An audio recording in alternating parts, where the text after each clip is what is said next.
la notion de garbage collection. C'est une notion qu'on a souvent entendu parler, avec également garbage collector. On va voir la différence entre ces deux mots-là, mais on va surtout voir la notion, ce que c'est concrètement. Alors avant ça, un petit exemple. On a ici un objet user qui a une seule propriété qui vaut name, qui a pour nom name et qui vaut John. Donc on a ce schéma-là, user, un identifiant, qui va attraper une valeur qui va être ici un objet, qui va également avoir une propriété et qui va attraper une autre valeur, etc. Et là, après, j'ai une instruction qui va faire en sorte que user est égal nul. Donc maintenant, user, il ne va plus attraper un objet, mais il va attraper nul. Et donc on peut se demander, l'objet ici, la valeur, donc l'objet est également après John, donc toutes ces valeurs-là, où sont-elles et sont-elles utiles et qu'est-ce qui va se passer en fait de ces valeurs-là?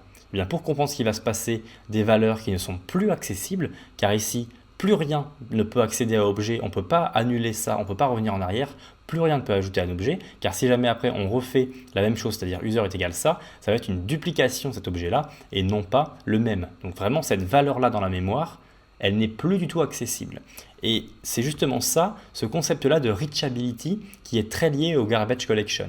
Le concept de reachability met en place des reachable values, et ces reachable values-là, en fait, ce sont des valeurs qui sont accessibles dans notre code, et ça de n'importe quelle manière. Alors pourquoi je dis de n'importe quelle manière? Car en fait, il y a plusieurs types de reachable values. Il va y avoir les reachable values roots, donc les roots reachable values. En fait, elles sont définies par le fait qu'on y accède à travers un seul identifiant. C'est-à-dire qu'à l'instant où on va avoir par exemple une variable qui va s'appeler value, eh bien, il suffit d'écrire value pour accéder à la valeur de cette variable. Et donc c'est une root, puisqu'avec un seul identifiant, on accède à la valeur de cette variable-là. Et en gros, toutes les routes, ce sont les propriétés de tous les environment records. À l'instant où on a une propriété d'environment records, eh bien, c'est une route. Et il y a les indirects où il faut plusieurs identifiants pour y accéder.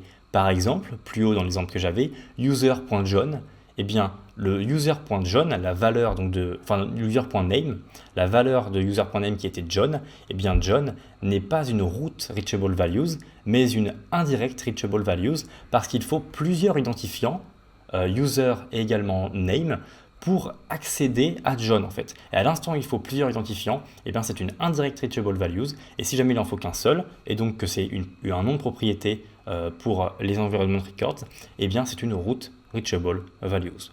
Donc voilà un peu les reachable values au niveau de cette notion-là.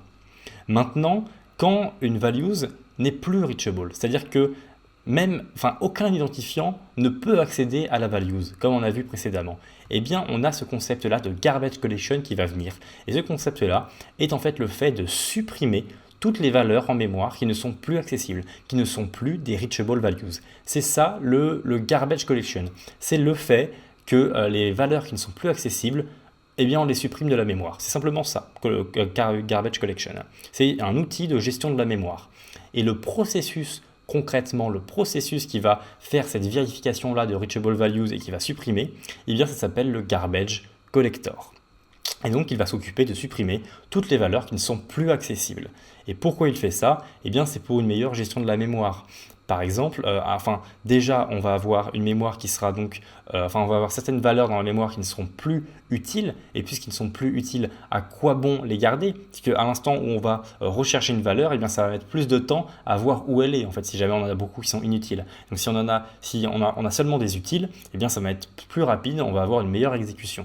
Et dans un cas même extrême, à quoi ça sert? Eh bien, si jamais on garde toutes les valeurs inutiles, au bout d'un moment, on ne pourra plus rajouter de valeur, en fait, puisqu'on sera au maximum. Donc voilà pourquoi c'est utile d'avoir un garbage collector et cette notion globalement de garbage collection au sein d'un langage, en fait.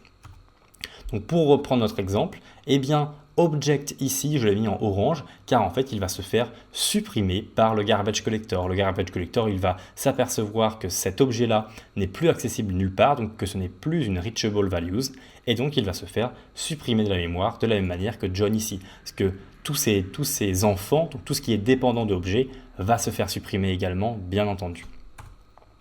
Voyons maintenant un autre exemple. Donc ici, j'ai ma même variable user, et juste après, je crée une autre variable admin est égal user, c'est-à-dire que admin identifiant va également attraper notre valeur object en fait.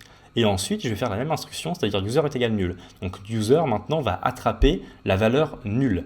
Et puisque notre objet est toujours attrapé par un identifiant, c'est-à-dire admin, et ici en plus c'est du root, eh bien il ne sera absolument pas supprimé, puisqu'il est toujours reachable. Donc là voilà, on comprend un peu les différentes notions. Et pour pour aller plus loin en fait, imaginons que maintenant on ait deux propriétés à mon objet user, name et age, eh bien je vais avoir une root reachable values qui va être user, en fait qui va être cet objet-là, et deux indirects qui vont être John et 12. John et 12 vont être des valeurs qui vont être indirectement accessibles en fait, puisqu'il faut plus d'un identifiant. Et si jamais je supprime donc mon user.age, eh bien 12, cette valeur-là, n'est plus accessible nulle part, ce n'est plus une reachable values, et donc elle va se faire supprimer de la mémoire par le garbage collector.